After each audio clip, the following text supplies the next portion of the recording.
wabarakatuh. Alhamdulillah Rabbil Alamin. Wa bi ni'matihi tatimmu shalihat. Asyhadu an la ilaha illallah wahdahu la syarika lah. Wa asyhadu anna Muhammadan 'abduhu wa rasuluhul karim. Allahumma salli wa sallim ala nabiyyina wa sayyidina al-Mustafa Muhammadin wa ala alihi wa ashabihi ajma'in. Amma ba'd. Rabbi shrah li sadri wa yassir li amri wahlul 'uqdatam min lisani yafqahu qawli. Segala puji bagi Allah, kemudian selawat dan salam kepada Rasulullah, pada keluarga dan seluruh sahabat-sahabatnya. Bapak-bapak dan ibu-ibu,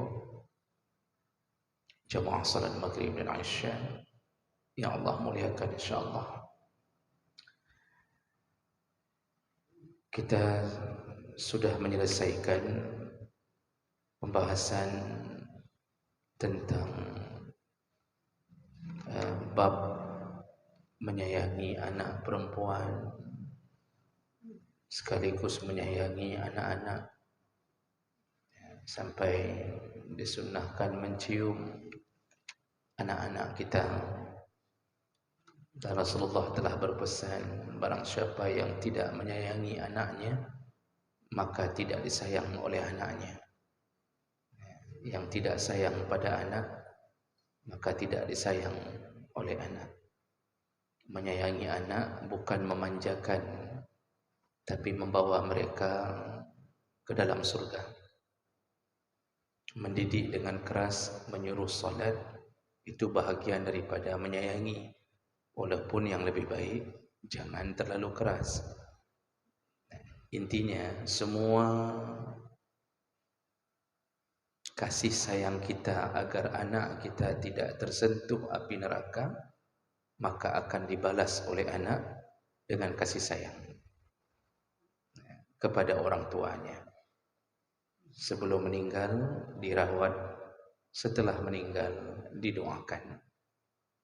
Itu konsepnya. Jadi bukan menyayangi anak, memanjakan, membelikan HP, membiarkan dia pacaran. Itu nanti dibalas oleh anak itu dengan mengirimkan dosa. Bahkan dia tidak peduli ketika kita sudah meninggal. Itu pelajaran-pelajaran yang sudah kita bahas di pertemuan-pertemuan yang lalu. Malam ini kita masuk ke dalam bab yang baru, yaitu bab al-wusat bil jar. Bab tentang wasiat atau nasihat-nasihat seputar masalah hidup bertetangga. Jadi kitab milik Imam Bukhari ini membagi hadis-hadisnya sesuai dengan bab-bab membicarakan tentang kehidupan kita. Baik. Hadis yang pertama yaitu dari Aisyah radhiyallahu anha, anin Nabi sallallahu alaihi wasallam qal, Rasulullah berkata, ma zala Jibril alaihi salam yusini bil jahr hatta dhanantu annahu sayuwarrisuhu. Kata Rasulullah, Jibril alaihi salam setiap waktu dia menemuiku selalu memberi wasiat kepadaku, selalu menasihatiku. Kata Rasulullah, apa yang dinasihati oleh Jibril? Bil jar, berbuat baiklah engkau wahai Muhammad kepada tetanggamu.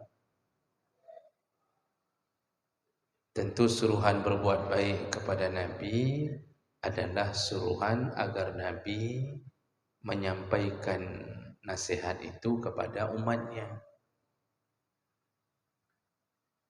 Hatta dhanantu annahu sayuwarrisuhu, sampai-sampai aku mengira seandainya aku mati, maka tetanggalah yang menjadi ahli warisku.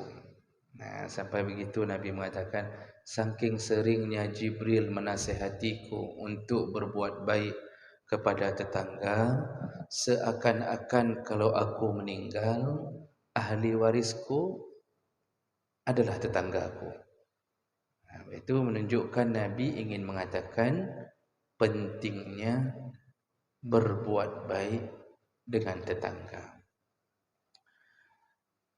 Kita sudah pernah mengatakan salah satu nasihat daripada Umar bin Khattab, al-jar qabla ad-dar. Kalau kita ingin menempati satu rumah baru atau mencari rumah atau ingin membangun rumah di satu lingkungan, kata Umar bin Khattab, perhatikan dulu, cek dulu siapa yang akan jadi tetanggamu. Jangan lihat bangunannya dulu. Karena bangunan seindah apapun, kalau tetangganya tidak baik, maka bangunan itu terasa tidak indah. Tapi rumah sederhana, tapi tetangga baik, maka rumah kita bagaikan istana. Dan itu kita bisa buktikan hari-hari kita, Pak. Rumah kita mewah, tapi tinggal di samping tetangga yang buruk akhlaknya. Maka kita akan berusaha untuk pindah dari tempat itu. Jadi ada satu kampung, saya tidak sebutkan kampungnya. Ini ada satu pemilik rumah di Lok Semami, Pak, kampungnya ni. Saya tidak sebutkan kampungnya, takut nanti Bapak cari kampung itu. Jadi ada satu rumah mewah, Pak, didirikan di dalam kampung itu, di tengah-tengah kampung itu. Besar rumahnya, indah rumahnya. Jadi beberapa bulan yang lalu pemilik rumah menceritakan bahwa dia ingin menjual rumahnya. Jadi kami tanya, kenapa ingin dijual padahal bagus sekali rumahnya, fasilitasnya luar biasa. Apa katanya? Tetangga saya bukan orang yang baik. Bahkan banyak di sekitaran rumah saya yang menjadi pencuri. Asal rumahnya ditinggal sebentar kosong, pulang ke kampung sudah beberapa kali masuk pencuri ke dalam rumah. Padahal rumahnya mewah, tapi begitulah keadaan kita di saat tetangga tidak baik. Jadi tetangga itu menjadi penentu hidup kita bahagia atau tidak bahagia di dunia. Makanya Rasulullah mengatakan dalam hadis yang lain, alamatus sa'adah arba'ah. Ciri-ciri orang akan bahagia di dunia, dia diberikan 4 perkara. Artinya dia bisa bahagia dengan 4 perkara. Istri yang salehah, tetangga yang saleh, rumah yang nyaman, kenderaan yang layak pakai. 4 perkara. Itu kalau 4 perkara ini dapat, berarti kita bahagia di dunia. Istri yang salehah, ini penentu bahagia nomor 1. Karena semua kelelahan kita itu tertutupi dengan istri yang salehah. Kita punya keluh kesah, istri akan mengatakan sabar. Jadi hilang capek kerja dari kantor, diurut-urut sama istri, hilang. Kemudian kalau kita ingin bertindak, istri menasihati, jangan makan haram bang. Tetap saja, oh enggak ada kerja, enggak apa-apa. Yang penting abang jangan tidur di rumah, keluar aja. Walaupun bawa pulang 10.000, kami tetap sabar. Itu kan pengaruh sekali istri. Pengaruh sekali. Maka itu penentu tiang rumah tangga kita adalah istri yang saleh. Yang kedua, al-jar as-saleh, mendapatkan tetangga yang saleh. Kita bahagia tinggal di kampung itu. Walaupun rumah sewa kita kadang-kadang rumah sewa enggak jelas, Pak. WC enggak jelas, Kadang-kadang mampet, hujan, bocor, tapi tetangga baik. Kita tanya, "Mah, ada rencana nak pindah?" Enggak ada rencana pindah. Apa jawaban dia? Sebenarnya kami enggak sanggup tinggal di rumah itu. Cuma karena lingkungannya baik sekali, kami rasa-rasanya ya sudahlah. Kami bahagia di situ. Jadi duduk berdua dengan tetangga, kemudian dapat hadiah, dibantu. Pokoknya hidup dalam keadaan nyaman, itu penentu bahagia. Lalu rumah yang nyaman dan kenderaan yang nyaman itu berarti bahagia di dunia. Kebalikannya kata Rasulullah, alamatus syakawah arba'ah. Tanda orang yang akan hidup menderita di dunia itu juga mendapatkan 4 perkara. Kebalikan dari tadi, dia dapat isteri yang tidak salihah. Oh, Masya Allah, selalu dalam keadaan meneror. Gaji kita 1.700.000, dia mintanya 1.799.000.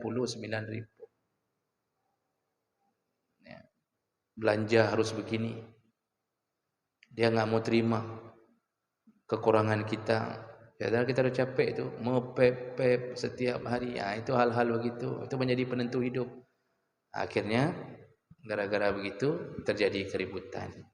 Ujung-ujungnya kalau bukan cerai, kita kawin lagi. Kalau sudah kawin lagi berarti sudah pasti dah cerai itu habis itu. Begitu kehidupan, jadi disusahkan dengan kehidupan itu.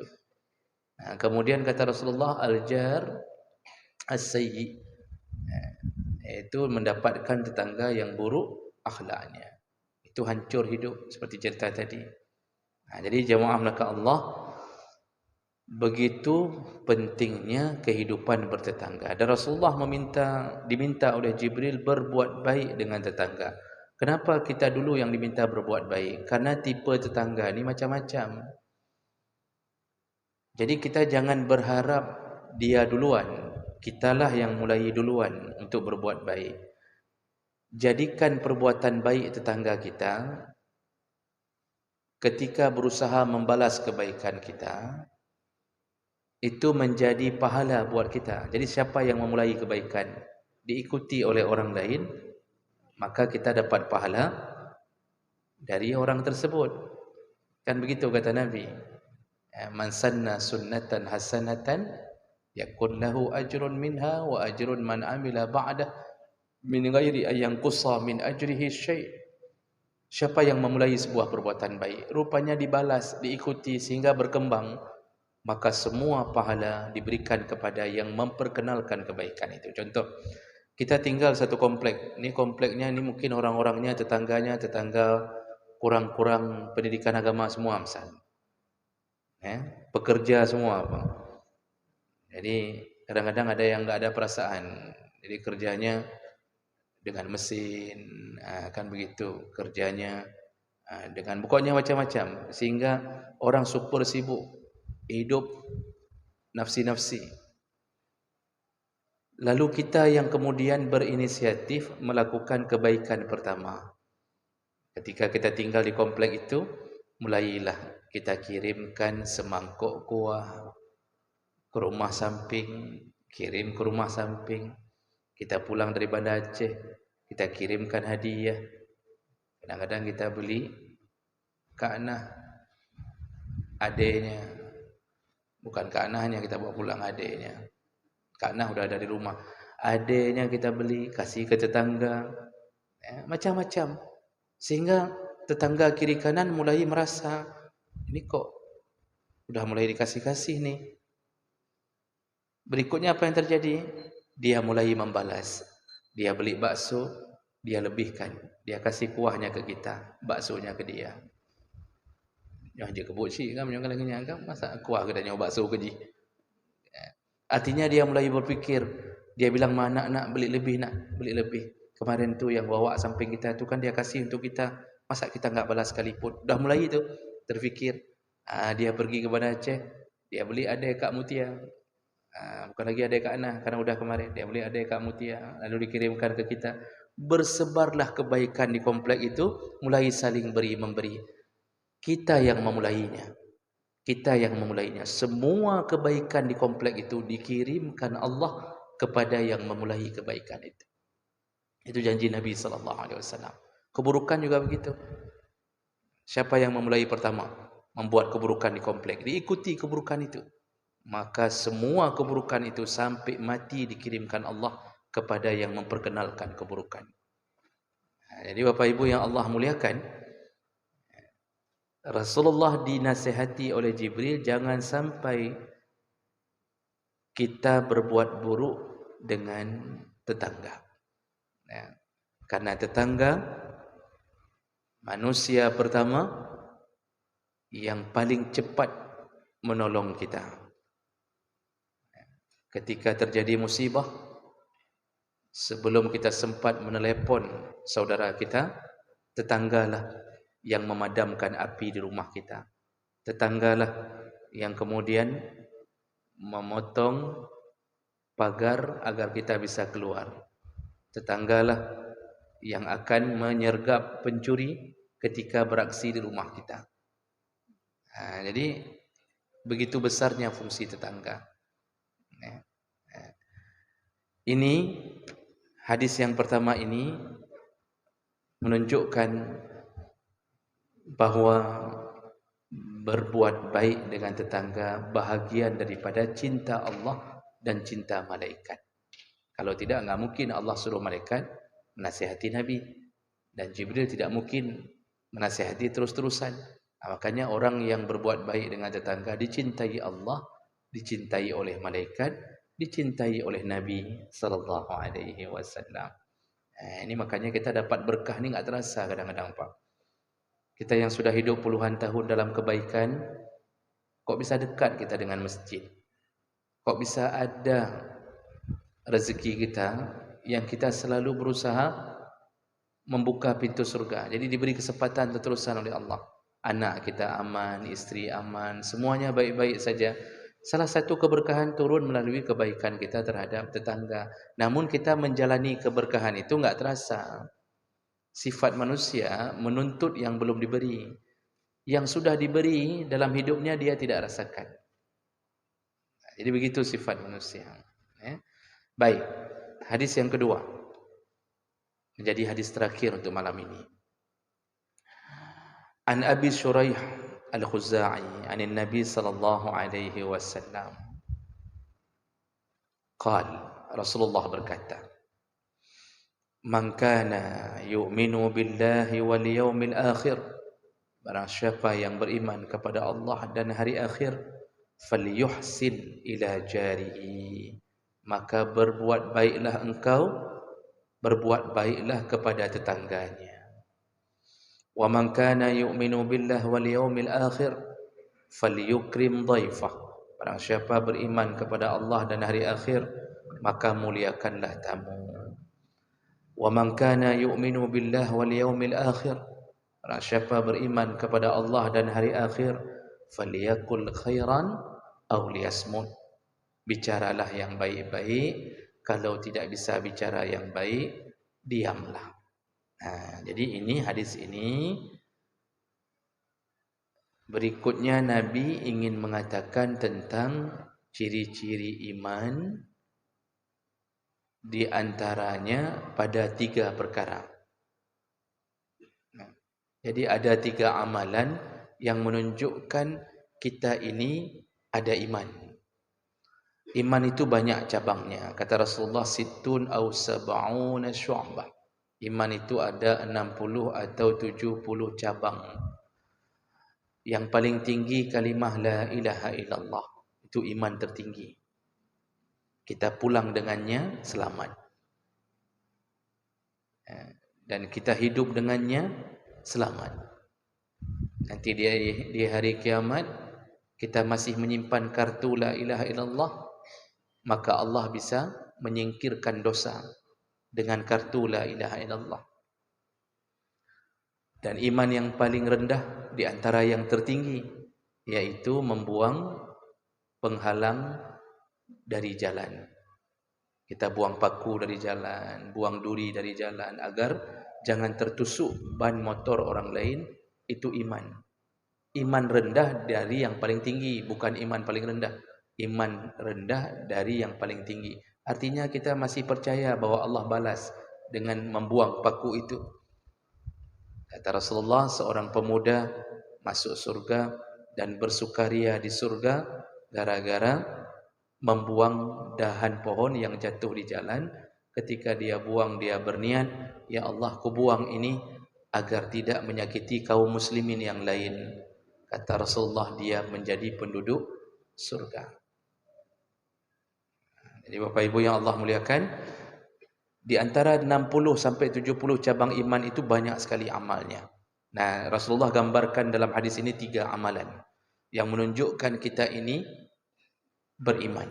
Yang pertama yaitu orang-orang yang beriman kepada Allah dan hari akhir, dia akan berbuat baik dengan tetangga. Nah, yang menjadi masalah pertama adalah kenapa Allah gantungkan kalimat beriman pada Allah dan hari akhir? Karena hanya orang yang percaya dan merindu ingin bertemu Allah, maka dia akan berusaha melakukan amal baik itu. Karena orang yang tidak merindukan bertemu Allah, dia tidak peduli dengan amal baik. Makanya Nabi mengatakan yang merindukan atau percaya dengan semua janji Allah dan hari akhir. Nah, kenapa digantungkan pada kalimat hari akhir? Karena hanya orang yang percaya bahwa semua amal baiknya dibalas di hari akhir, dialah yang mau melakukan kebaikan. Sekarang kalau kita pikir, Pak, kita enggak terbayang pun bagaimana neraka yang sebenarnya. Enggak pun terbayang keindahan surga. Cuma dengar-dengar aja. Kita pikir Gunung Salak itu udah surga. Kita pikir sungai-sungai yang ada di tengah gunung itu udah surga. Enggak terbayang yang sebenarnya. Dan kita enggak pernah lihat dosa, enggak pernah lihat pahala. Jadi semua yang kita enggak lihat itu, tapi kita percaya nanti amal kita yang baik-baik ini dibalas sama Allah. Rasa percaya itulah yang membuat kita terdorong melakukan kebaikan. Padahal kita enggak pernah lihat balasannya. Kan kita cuma dengar-dengar aja pahala. Kayak mana bentuk pahala? Mana ada punya? Di mana ditaruh pahala? Enggak tahu juga. Kalau pahala itu ditaruh di dunia, enggak muat. Enggak muat. Kita pernah gambarkan menziarahi orang meninggal saja di hari meninggalnya. Kalau yang datang hanya sempat salat, pahalanya 1 gunung Uhud. Datang sempat salat saja, enggak sempat pergi ke kuburan, 1 gunung Uhud. Sempat pergi mengantarkan ke kuburan sampai selesai, 2 gunung Uhud. Jabalain azimain, kata Rasulullah, 2 gunung besar pahalanya. Itu 1 orang meninggal. Besoknya terdengar pengumuman lagi, meninggal lagi sampai kita tiap hari cari-cari orang meninggal. Saudara meninggal ronyo, saudara meninggal ronyo. Masya Allah, mau ditaruh di mana pahala kita? 1 gunung Uhud aja enggak taruh di mana. Gudang enggak ada, garasi enggak muat. Ya, enggak muat. Jadi oleh karena itu kita percaya tapi enggak pernah lihat. Nah, hanya yang percaya nanti dibalas, dia yang melakukan apapun. Salah satu yang dia lakukan adalah dia akan berbuat baik dengan tetangga. Jadi maksud Nabi, yang berbuat baik dengan tetangga, kebaikannya semua dibalas di hari akhir. Semua dibalas di hari akhir. Tidak ada satu pun pahala yang tidak dicatat kecuali kita memang menghapusnya sendiri. Allah dah janji, inna la nudhi'u ajra man ahsana amala. Kami tidak akan hilangkan pahala kebaikanmu yang berbuat amal saleh, kami tidak akan hilangkan sedikit pun, kata Allah. Bapak senyum saja, senyum dicatat, senyum. Kita melafazkan lafaz yang baik, Satu lafaz jadi pahala. Satu lafaz jadi pahala. Kita ditabrak orang serempet, lalu kita mengatakan enggak apa-apa, sudah, enggak masalah, sudah. Dicatat. Kita terantuk dengan pintu, terucap kalimat astagfirullah, dicatat. Lalu kita mengeluh sedikit, ya, oh mak kemeng mulai, dicatat jadi pahala karena sabar. Tapi kalau kita mengatakan ya libu yang bisa katakan kemeng mulai, dicatat juga tapi jadi penghuni neraka. Ya, masa bui disuruh lid ni.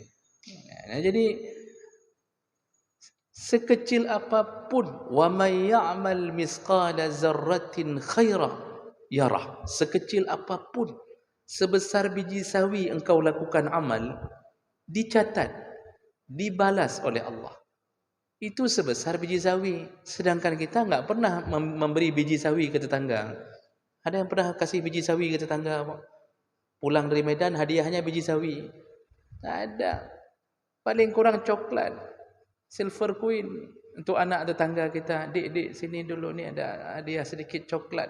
Masya Allah bergembiranya anak-anak tetangga kita dengan dapat coklat itu. Atau kuih lah.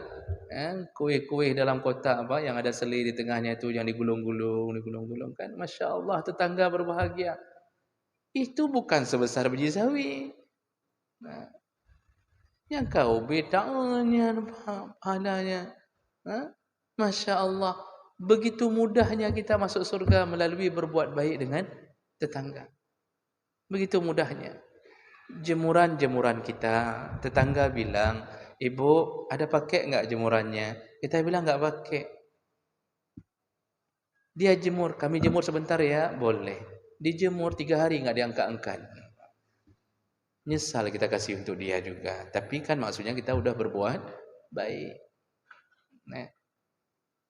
Makanya salah satu ciri orang yang percaya semua kebaikannya dibalas, mereka yang berbuat baik kepada tetangga. Dalam bentuk apapun. Oh enggak bisa berbuat dengan memberi, paling kurang jangan kirimkan kejahatan kita.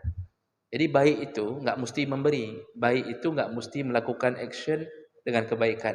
Kita tahan agar enggak berbuat jahat aja. Kita enggak beri apa-apa nih. Kebetulan kita orang yang enggak punya. Enggak pernah pun kita jumpa Maka'nah, kamu enggak pernah ke Medan, enggak pernah ke mana, enggak pernah ada hadiah apa-apa. Kita orang miskin. Enggak pernah memberi, tetapi paling kurang jangan berbuat jahat.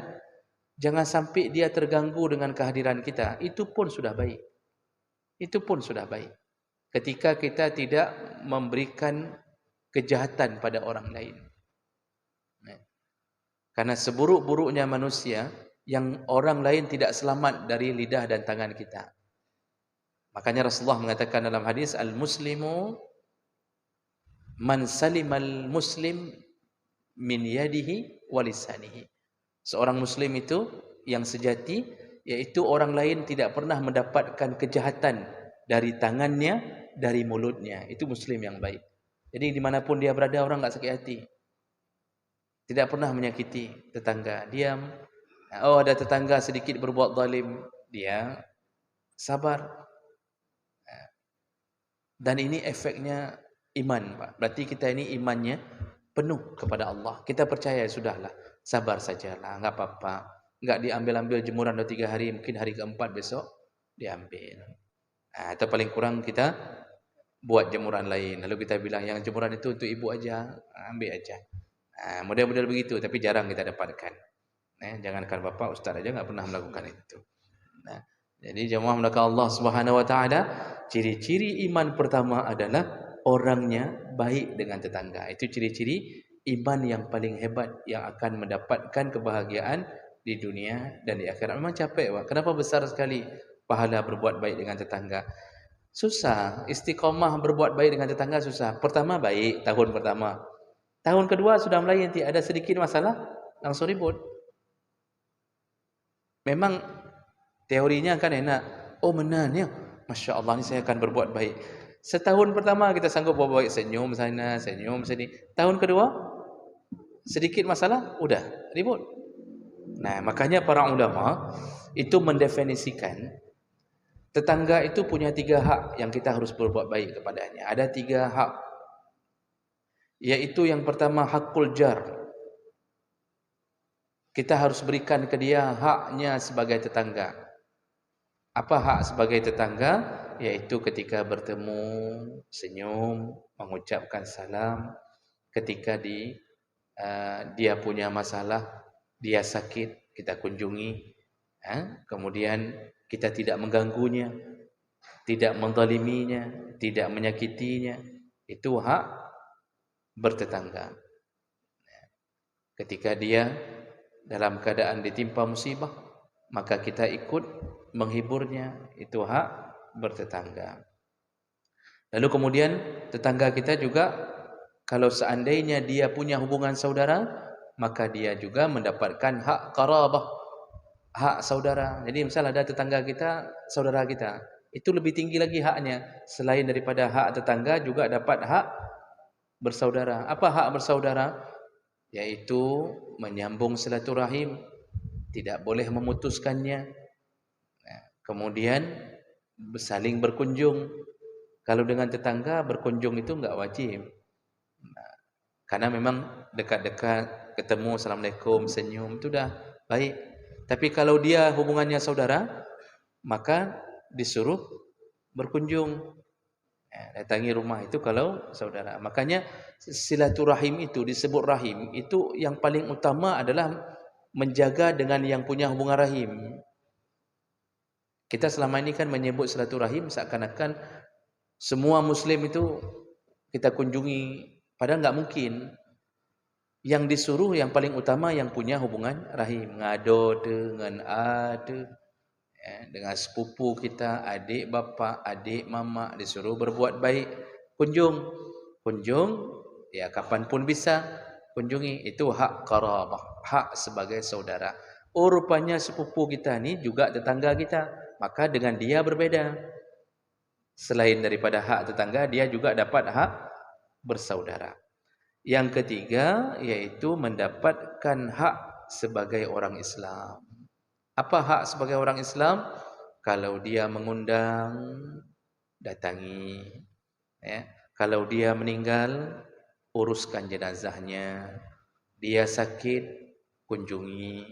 Itu hak sesama orang Islam. Kemudian kalau bertemu, salam. Itu sesama orang Islam. Assalamualaikum dengan satu komplek. Ini semuanya 3 hak ini bisa didapatkan oleh tetangga. Makanya kita disebut orang yang baik ketika iman kita muncul di saat berhadapan dengan tetangga. Jadi ini kan ilmunya. Tapi prakteknya tidak semudah itu seperti saya bilang tadi. Sekarang contohnya Pak, kita bayar sampah. Sampah kita bayar 15.000 sebulan. Kita taruh peluk kita, taruh ember, keranjang sampah di depan pintu pagar kita. Pas kita mau buang sampah kita, sudah ada sampah tetangga kita, penuh, Pak. Tetangga ni dia punya ember sendiri, tapi ditaruhnya ke keranjang sampah kita, sehingga kita enggak tahu taruh lagi di mana sampah kita. Apa tindakan kita? Kalau kita beriman, maka kita akan bersabar, ya sudahlah, kita taruh di samping ember. Tapi kalau kita kurang-kurang urat sabar sedikit, kita akan panggil, hai, nyo kan ada lum nyo. Nyo si gatuk kunging, kah ku puji kebruk, kata dia. Gitu katanya. Ini keranjang sampah saya. Sekali lagi saya lihat penuh kayak gini dengan sampahmu, kamu jadi sampah. Kapres ke mantap. Udah mulai itu. Jadi semua isi pengajian hilang di situ dalam urusan sampah. Udah enggak bicara lagi tuh. Besok sebelumnya udah salam, assalamualaikum. Besok enggak ada apa beli. Di sana beli, di sini beli ya. Keluar dari pintu buang muka. Dibuang muka kanan, yang ini buang muka ke kiri. Dulu antar mangga, sana mangga panen, antar sini di sini ada buang apa misal antar. Semenjak itu enggak lagi. Udah enggak bicara sudah 3 tahun gara-gara urusan tong sampah. Di sini kan perlu kesabaran, makanya kadang-kadang kita susah menjalaninya, Pak. Makanya orang yang mampu menjalani itu dengan baik, walaupun sedikit-sedikit masalah, tapi dia sudahlah. Alah, udah enggak usah buat ribut. Jadi gayanya nampak, keimanan sabarnya itu nampak. Ya, sabar dalam imannya nampak. Misal dia bilang, istrinya mengatakan, "Bang," dia panggil dari depan rumah. "Udah ditaruh lagi itu sampah." Apa kata suaminya? "Udahlah, cuma sampah pun. Udah kita beli aja ember satu lagi. Yang ember tuh kasih ke dia aja." Misal begitu. Kita beli ember satu lagi demi menjaga supaya enggak ribut. Subhanallah. Harga ember berapa, Pak? Siapa penjual ember di sini? Harga ember misal 50.000, Mak. Bayar tiap bulan 15.000. Kita cuma rugi cuma sekitar 65.000 dalam bulan itu. Tapi enggak pernah ribut sama tetangga, kita tahan-tahan sampai meninggal. Surga. Insya-Allah surga. Makanya dalam kitab Al-Kabair, Imam Az-Zahabi kan menceritakan kisah di masa tabi'in yang sudah pernah kita kisahkan. Singkat ceritanya, seorang saleh, syekh, seorang muslim, seorang berilmu tinggal di bawah, di atasnya seorang Yahudi, Yahudi Majusi. Tinggal seorang Majusi, ditulis dalam kitab Al-Kabair itu. Air keran, air tumpahan kamar mandi di atas, air bekasan kamar mandi jatuh ke bawah. Ditampung sama syekh itu sudah puluhan tahun. Enggak pernah dikomplain. Sampai satu hari Majusi itu berkunjung ke rumah syekh ini, ya karena sebagai tetangga dia pun merasa enggak ada masalah. Masuk ke rumah, dilihatnya ada ember di ujung, menetes air. Baru dia tanya, "Itu dari mana air?" Kata syekh ini, "Dari rumahmu, dari kamar mandimu." Dia di situ sadar bahwa air kencing selama ini ternyata jatuhnya ke ember dalam rumah syekh ini. Lalu sampai terjadi dialog.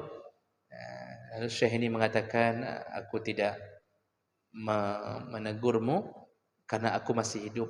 Tapi kalau aku menjelang ajal," dalam kitab disebutkan, "aku akan memanggil anakku, istriku untuk aku akan memanggilmu untuk mengatakan jangan lagi, karena bisa jadi istri dan anakku tidak bisa menerima seperti aku terima." Segitunya kesabaran seseorang yang tumpah air kencing dari atas dari tetangganya. Apa yang terjadi, Bapak? Majusi itu begitu terharunya dengan kesabaran syekh ini, sehingga hari itu dia bermusyawarah dengan keluarganya. Dia ceritakan satu keluarga balik ke rumah syekh ini, lalu mengucapkan syahadat dengan kemuliaan akhlak seorang muslim. Baca kitab Al-Kabair, 70 dosa besar. Langsung bersyahadat karena keindahan akhlak seorang muslim dengan tetangga. Kan dahsyat efeknya, Pak. Makanya Bapak kalau ada air kencing tetangga, tahan aja. Cuma syaratnya cari tetangga yang Majusi. Kalau tetangga sesama muslim, dihambu bacut anak pupung.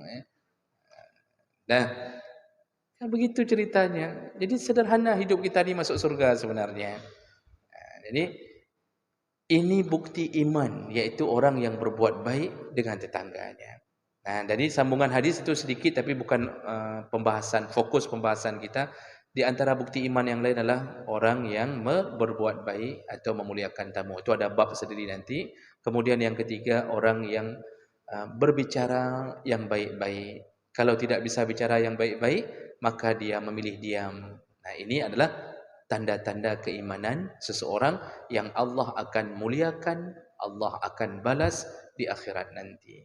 Baik, saya berhenti di sini, masih ada waktu.